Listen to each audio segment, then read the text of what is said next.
It seems like it was only yesterday that I was thinking about the channel's first birthday. But can you believe the channel is about to turn 2? I can still remember the excitement that I felt when I came up with the idea of a YouTube channel and those first little steps and planning. Now the channel is flourishing and the support has been fantastic. So thank you to everyone who has shown their support and your love. It's been amazing. So in honour of the channel's 2nd birthday, I've decided to launch a new series, but with a bit of a twist. Inspired by this book, Rail Tales of the Unexpected, it tells more of the unusual side of the railway. Stories and tales from the workers themselves about their experiences of working on the tracks, and the funnier and weirder sides. I will feature many mini stories and some subjects that I wanted to feature that can't carry the weight of their own video, but are interesting anyway. So without further ado, let's delve in. Sir Robert McAlpine was considered to be the George Stephenson of the bricklaying world. His company was, and still is, responsible for some of the most stunning and visually unusual buildings in the country. Back in the late 1800s, he was building the new West Highland Railway in Scotland. The line would cross stunning countryside and rolling hills, and needed several viaducts, the most famous being the Glenfinnan. During the construction in 1899, locals reported that a horse and cart, which had been on top of the viaduct, had fallen into one of the hollow concrete pillars. Unable to save the poor horse, it was buried, cart and all, in the pillar where it remained to this day. The story of the horse in the viaduct was told from family to family and became a local legend.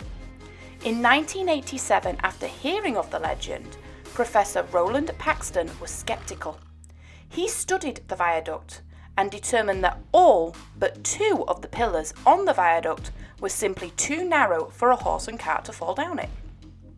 He concentrated efforts on the 2 remaining pillars and bored a hole through into the stone and put a fisheye lens into the hole. He found no horse, only some rubble the builders had used to pack the hollow with. Knowing that there is always an element of truth in legends, Roland asked the locals what they knew, and one recounted that it was another viaduct nearby that might hold the answer. Roland examined the Loch Nan Yuma Viaduct's large and thick central pillar. It was definitely big enough to hold a horse, and he decided to drill. He was disappointed once again when all he saw was more rubble. Professor Paxton, however, was not a man to give up. In 2001, he was back at the central pillar with specialist scanning equipment.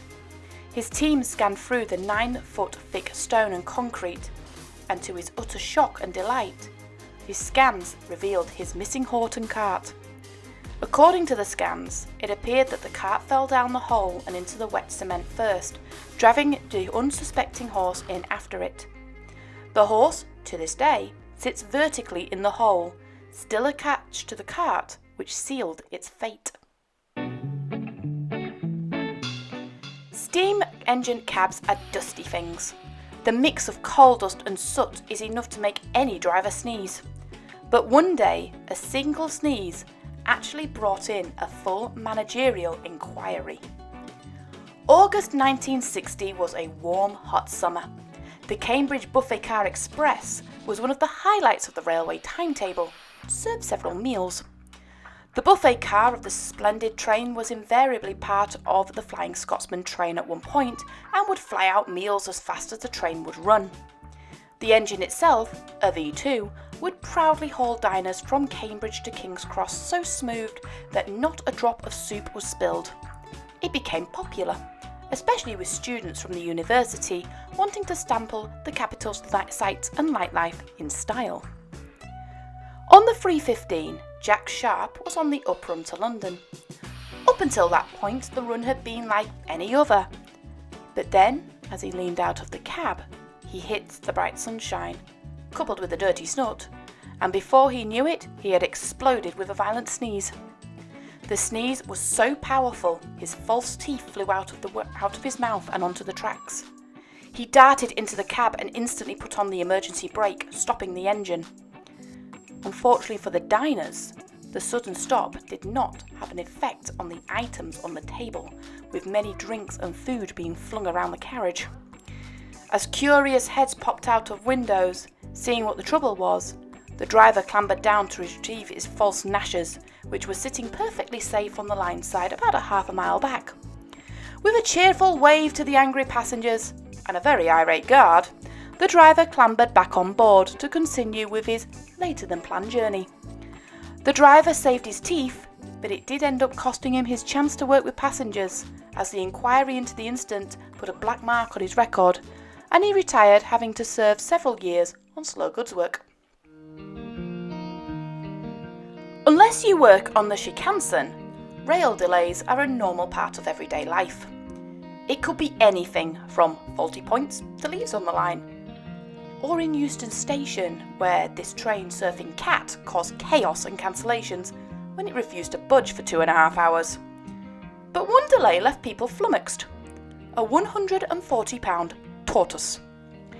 It was Sunday morning when staff realised that their beloved tortoise Clyde had broken out of his pen, knocking a concrete post down, and set for a wander, most likely in the hunt for love. Knowing that the tortoise was not really renowned for their speed, it was hoped that he would be found by the end of the day. Sadly, it was not to be, so it was hoped that a member of the public would spot Clyde and report him. Half a mile from Clyde's home sits the Thetford line. This busy main line sees all sorts of railway traffic and trains, and can easily coast about 90 miles an hour. Commuters heading to and from work noticed something strange walking down the forefoot, and many shared their unusual story on social media. There, walking with determination, was Clyde without a care in the world. The tweets and posts soon reached the ears of Network Rail, and 4 railway inspectors reached the line to check on the poor tortoise's predicament. It appeared that Clyde had broken through the fencing on the main line and tried to clamber over the rails.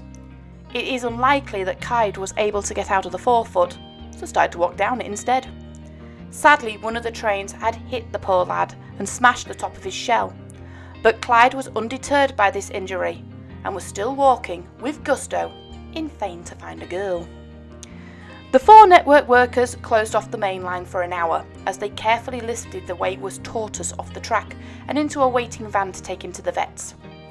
The grateful owners, relieved that Clyde was safe, had reported that Clyde had no serious injuries, and despite how bad the shell looked, the injury was superficial.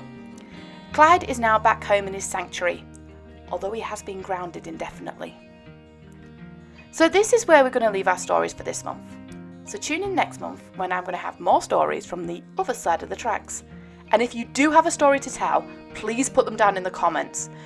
You never know, they might get featured.